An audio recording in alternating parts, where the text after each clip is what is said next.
बिस्मिल्लाहिर्रहमानिर्रहीम। आप सबको अस्सलाम वालेकुम।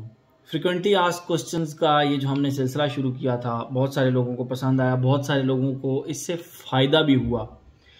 और इसमें मैं करता कुछ इस तरह के कुछ फ्रेगरेंसेस, कुछ जो क्वेश्चंस जो आप लोग रिव्यूज़ के नीचे करते हैं, मैं उनको सिलेक्ट कर लेता हूँ और मैं चाहता हूँ कि आप लोगों के साथ जो मेरी एक्सपीरियंस है, मेरा ज़ाती एक्सपीरियंस है, उसके मुताबिक मैं इनका आंसर आप लोगों को कर सकूँ।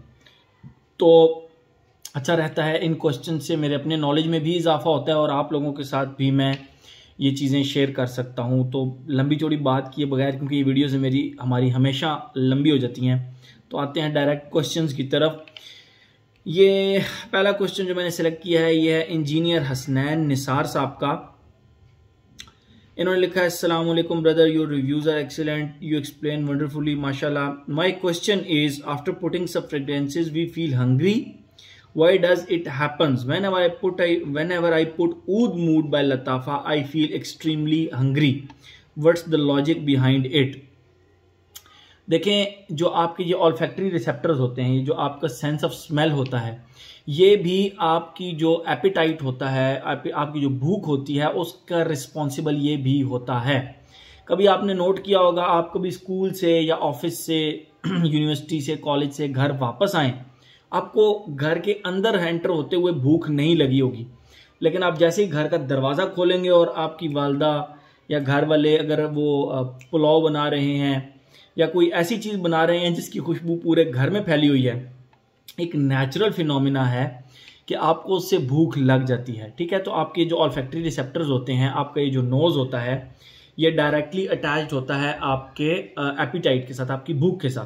तो कुछ फ्रेग्रेंसेस इस तरह की होती हैं जो कि डायरेक्टली जो है वो उनके अंदर गुरमॉन्डिश होती हैं, तो उसकी वजह से यस आपको फिर भूख भी लगती है। मैं आपको एक एग्जांपल के तौर पे एक फ्रेग्रेंस दिखा देता हूँ। यह है पाको रबान की ultra violet man. This actually smells like, एक बिस्किट है हमारा, बेकरी बिस्टिक के नाम से इसकी खुशबू लिटरली उससे मिलती है। और जैसे ही ये लगाता हूँ, इनफैक्ट मैं लगाता हूँ, तो मुझे खुद भी भूख लग जाती है। तो उसकी रीज़न सिर्फ और सिर्फ यही है कि दीज फ्रेगनेंसेस आर, ये जो गोर्मॉन्ड फ्रेगनेंसेस होती हैं, ये आपकी एपिटाइट को फ़ौरन से इंक्रीज़ करती हैं। अगर आप बर्गमॉट का जो मोर स्पेसिफिकली गोर्मॉन्ड नहीं भी हैं, तो बर्गमॉट बेस्ड फ्रेगनेंसेस आप जब भी लगाएंगे ना, बर्गमॉट बेस्ड फ्रेगनेंसेस, तो उससे भी आपको समटाइम्स भूख लग जाएगी, क्योंकि बर्गमॉट की जो ऑयल होता है उसको खुशबू करने से आपकी एपिटाइट इंक्रीज होती है। ये एक थेरेपी भी आप कह लें कि अगर आपको ओरिजिनल बर्गमॉट ऑयल कहीं से मिले तो आप उसको जब भी खुशबू, और आप लोगों को भूख नहीं लगती, ठीक है, कई लोग होते हैं उनको भूख नहीं लगती, तो उनके लिए यह है कि वो बर्गमॉट ऑयल को जब खुशबू करते रहेंगे ना, तो उनकी एपिटाइट ऑटोमेटिकली इंक्रीज होना स्टार्ट हो जाएगी। तो इंजीनियर हसनैन निसार भाई, बड़ा ज़बरदस्त क्वेश्चन किया था आपने। ओके, नेक्स्ट क्वेश्चन है आलू चाट, इनका नाम है आलू चाट। अदील भाई, एक क्यूरी थी। मैंने लोकल शॉप से एक परफ्यूम बनवाया और पेरिस कॉर्नर के आउटलेट से परचेज किया। सरप्राइजिंगली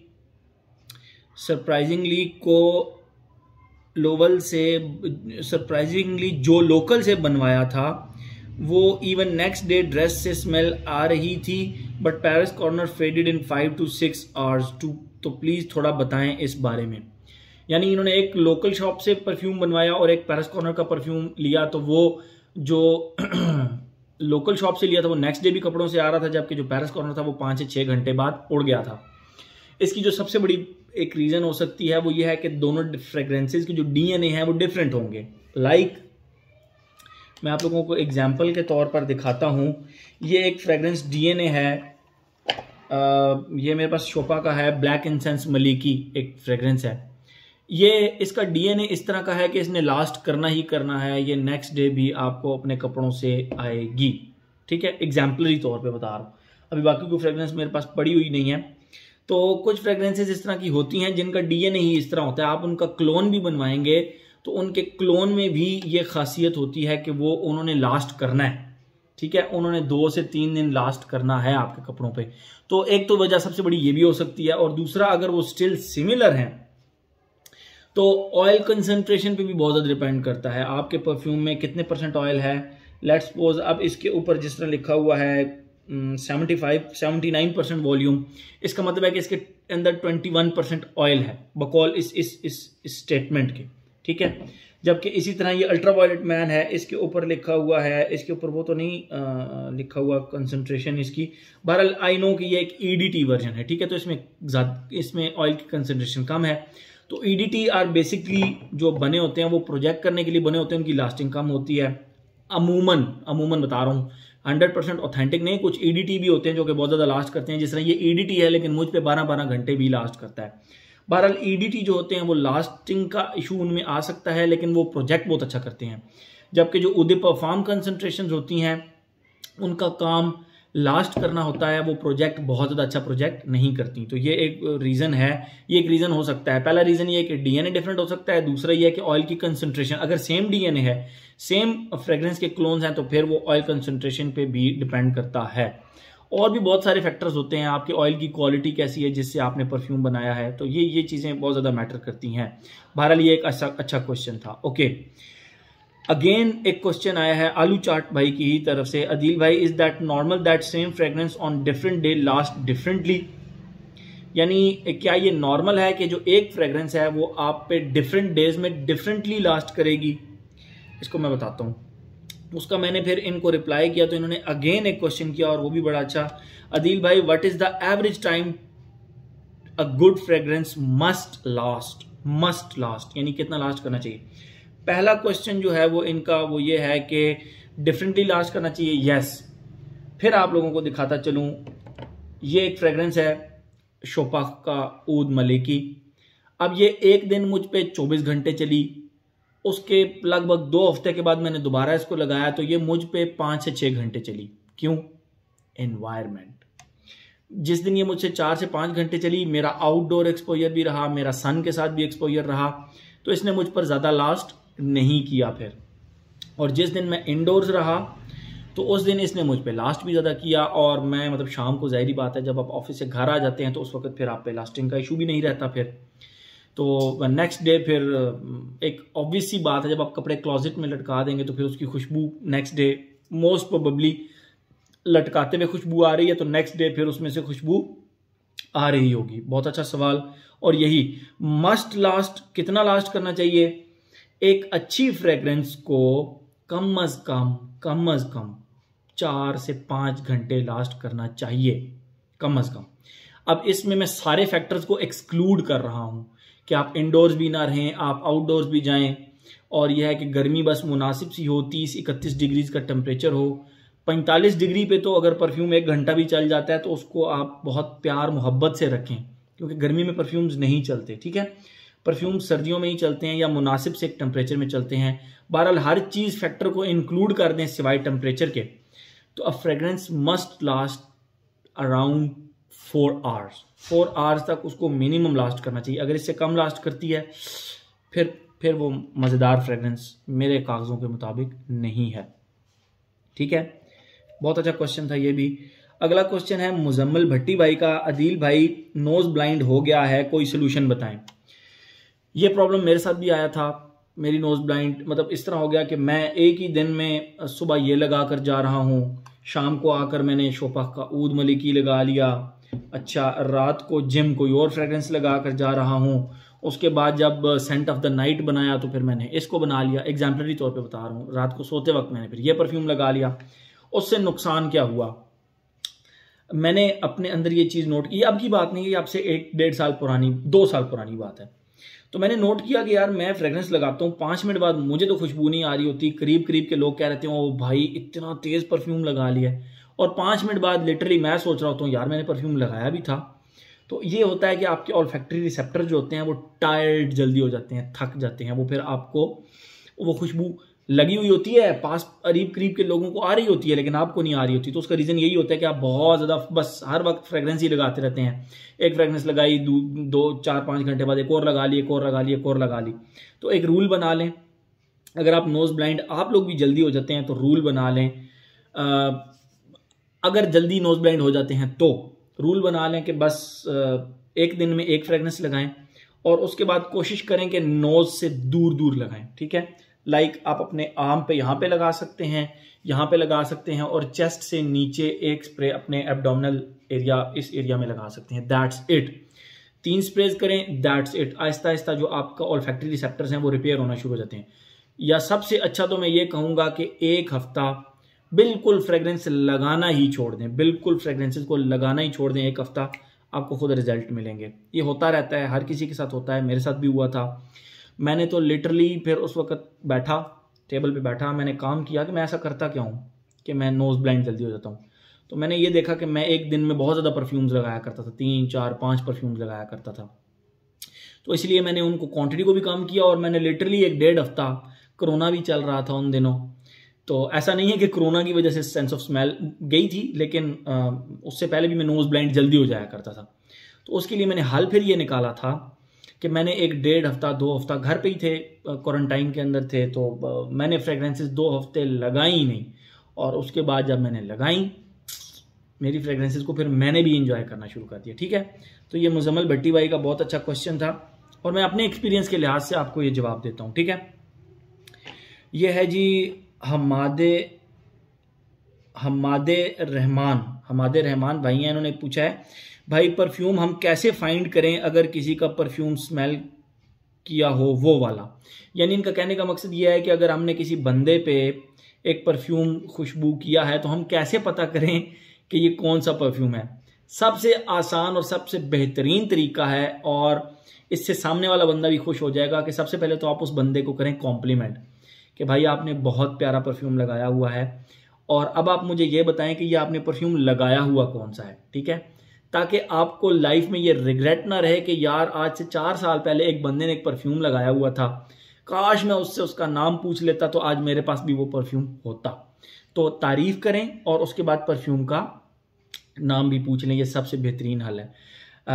यहाँ पे लोग पाकिस्तान में तारीफ नहीं करते फ्रेगरेंसेस की, और अनलकीली फिर वो एक दफ़ा मेरे साथ इस तरह हुआ। मेरा एक दोस्त ऑफिस में आया, 1.5-2 हफ्ते बाद उसने मुझे मतलब ऑफिस के लड़के ने मुझे एक परफ्यूम शॉप से कॉल की, अदील भाई फलानी तारीख को आपने कौन सा परफ्यूम लगाया था, यार मैं परफ्यूम शॉप पे खड़ा हूँ, मुझे वो परफ्यूम खरीदना है। मैंने कहा यार ऐसे मुझे कैसे पता लगेगा, मतलब मैं डेली डिफरेंट परफ्यूम्स लगा रहा होता हूँ। तो वो कहता है यार अदील भाई मुझे वो चाहिए। मैंने कहा ठीक है, अब नेक्स्ट टाइम जब मैं वो फ्रेग्रेंस लगाऊंगा तो मेरे पास से गुजर के चेक कर लेना और पूछ लेना कि जी ये वाला वो परफ्यूम था। अब यही हो सकता है, मुझे भी नहीं याद कि एग्जैक्ट डेट को मैंने कौन सा फ्रेग्रेंस लगाई थी, हर रोज़ डिफरेंट होता है परफ्यूम, तो इस वजह से पूछ लें, तारीफ भी कर लें और पूछ भी लें कि भाई आपने कौन सा परफ्यूम लगाया हुआ है। नेक्स्ट हमारे साजिद अली भाई उन्होंने लिखा है, अदील इम्तियाज़ भाई मैं एक बंदे से परफ्यूम बाई किया, उसने बोला विंटेज बैच है बीस्ट मोड, बट मैंने आपके बताए हुए तरीके से चेक किया तो उसकी प्रोडक्शन डेट 2018 की है। ब्रो इसका क्या मतलब है, ज़रा सिंपल अल्फाज में बताएं। विंटेज का मतलब ये होता है, वैसे तो ये वर्ड जो है ना विंटेज, ये बेसिकली इस्तेमाल होता है जो कि ऐसी अल्कोहल्स के लिए जिनको बना के रख दिया जाता है, और वो जितनी ओल्ड होती जाती हैं, जितनी वो पुरानी होती जाती हैं, उनकी एक तो कीमत भी बढ़ती जाती है, और दूसरा उनकी टेस्ट एंड जो उनका एक वो फॉर्मुलेशन है वो मज़ीद स्ट्रॉन्ग होती जाती है। ये डेफिनेशन के मुताबिक विंटेज ये बनता है, ठीक है। लेकिन परफ्यूम्स के अंदर विंटेज का मतलब ये होता है कि एक फ्रेग्रेंस जो कि लॉन्च 1990 के अंदर हुई थी, और अब जो उसके रीसेंट बैच हैं वो परफॉर्म नहीं कर रहे। तो कोई बंदा अगर ये कहता है कि मेरे पास विंटेज बैच पड़ा हुआ है, जैसे कि मेरे पास ये जो पाकर ओबान का अल्ट्रा वायलेट मैन पड़ा हुआ है, ये 2012 का बैच है, ऑलमोस्ट 10 ईयर्स ओल्ड, यस 10 साल पुराना बैच है। ये 2001 की लॉन्च है, 2002 की लॉन्च है, और 2010 तक ये रीफॉर्मुलेट नहीं हुआ था, 2012 तक, सॉरी जो 2010 बैच है, ये 2010 बैच है। तो 2010 के अंदर तक ये रीफॉर्मुलेट नहीं हुआ था। अभी भी मैं ये एडीटी वर्जन है, मैं इसके 2 स्प्रेज लगाता हूँ, ये रूम फिलर टाइप फ्रेग्रेंस है, ठीक है, रूम फिलर टाइप। तो इसकी रीसेंट बैच परफॉर्म नहीं करते, तो ये विंटेज कहलाया जा सकता है, क्योंकि ये बहुत पुराना है, तकरीबन 12 साल पुराना परफ्यूम है, 12 साल पुराना। तो इसको मैं विंटेज कह सकता हूं। तो विंटेज इसी को कहते हैं कि एक फॉर्मुलेशन जो कि बहुत ज़्यादा पुरानी हो चुकी है और बहुत ज़्यादा मेच्योर और बहुत ज़्यादा डेंस हो चुकी है, और इसकी परफॉर्मेंस नो डाउट कमाल की है। रिसेंट मैंने चेक किए तो डिसअपॉइंट हुआ मैं काफ़ी ज़्यादा। ये 3, 4, 5 घंटे से ज़्यादा लास्ट नहीं करता, but this old batch this lasts for a complete day, for 24 hours. तो विंटेज इसको कहते हैं। बहरहाल 2022 अगर चल रहा है एग्जाम्पलरी तौर पे, तो 2018 फिर विंटेज इसी तरह होगा कि वो परफ्यूम प्रोडक्शन ही 2018 की हुई होगी, तो फिर आप उसको विंटेज कह सकते हैं। अदरवाइज परफ्यूम जितना पुराना होता जाए उतना विंटेज होता जाता है। This is exactly what I mean. Okay, next question Faisal Bhatt भाई का है। इन्होंने पूछा है, अदील भाई जो परफ्यूम हम काफ़ी देर के बाद लगाते हैं क्या उनको शेक कर लेना चाहिए? कभी भी नहीं। आप अपने परफ्यूम्स को रखें, स्टोर करें अच्छी जगह पे, ठंडी जगह पे स्टोर करें, और कभी भी उनको हिलाकर शेक करके कभी भी मत लगाएं, क्योंकि इनके अंदर जो बॉन्डिंग होती है एक अल्कोहल की और जो ऑयल की एक बॉन्डिंग होती है वो बहुत ज़्यादा स्ट्रॉन्ग हो चुकी होती है। ठीक है, तो आप जब इसको हिलाएंगे तो वो बॉन्ड्स टूट जाएंगे। ठीक है, मैंने भी ये सुना ही है और मेरा एक्सपीरियंस भी ऐसा ही है। मैं भी फ्रेग्रेंसेस को शेक नहीं करता। ठीक है, तो according to my experience, according to my personal experience, according to my personal knowledge, मैं आप लोगों को यही रिकमेंड करूंगा कि कभी भी परफ्यूम को शेक मत करके लगाएं। बस जिस तरह पड़ा है उसको उठाएं, स्प्रेज करें एंड दैट्स इट। ठीक है, ये अच्छा क्वेश्चन था, कभी भी शेक मत करें। लास्ट क्वेश्चन, भाई जी टॉप 10 बेस्ट सियाज प्रोजेक्शन वाले परफ्यूम्स की वीडियो अभी तक नहीं बनाई आपने, कितनी दफ़ा कहा आपको? अच्छा, ये जो बेस्ट सियाज और बेस्ट ये जो चीज़ें होती हैं, मतलब मोस्ट प्रोजेक्टिंग फ्रेग्रेंसेस, मैं लिस्ट तो बना दूंगा। मैंने मेरे ख्याल में इस तरह की लिस्ट बनाई हुई भी हैं आप लोगों के लिए ऑलरेडी। मैं लिस्ट तो बना दूंगा, लेकिन उसमें सबसे बड़ा प्रॉब्लम आएगा, और वो प्रॉब्लम ये आएगा कि वो फिर आपके ऊपर ना चलें। लेट्स सपोज, मैं आपको फिर बताता चलूँ, ये मुझ पे 24 आवर्स चलता है, आप लोगों पे यही 2010 बैच शायद 3 से 4 घंटे ना चले। बॉडी केमिस्ट्री पे डिपेंड करता है, एनवायरनमेंट पे डिपेंड करता है, और बहुत सारे फैक्टर्स होते हैं, आपने लगाया किस तरह है, कितना लगाया है फ्रेग्रेंस को, तो ये भी बहुत ज़्यादा चीज़ मैटर करती है। तो बहरहाल मैं अपने बॉडी केमिस्ट्री के लिहाज से बना दूंगा, लेकिन ये चीज़ एड्रेस करना ज़रूरी थी कि ज़रूरी नहीं है कि एक फ्रेग्रेंस अगर मुझ पे लास्ट कर रही है, प्रोजेक्ट कर रही है, जिस तरह ये अब मुझ पे प्रोजेक्ट कम करता है, लास्ट ज़्यादा करता है, लेकिन अगर यही आप में से कोई लेकर लगाएगा तो वो मुझे खुद कहेगा दिल भाई ये तो बीस्ट प्रोजेक्टर है। तो it totally depends on body chemistry. ठीक है, it totally depends on body chemistry. तो वीडियो अगेन लंबी होगी, लेकिन हम इधर उधर की बातें कम की हैं, सवालात जवाबात पे ही तवज्जो दी है। तो ये था जी आज का हमारा फ्रीक्वेंटली आस्क्ड क्वेश्चन की एक और video. Thank you so much.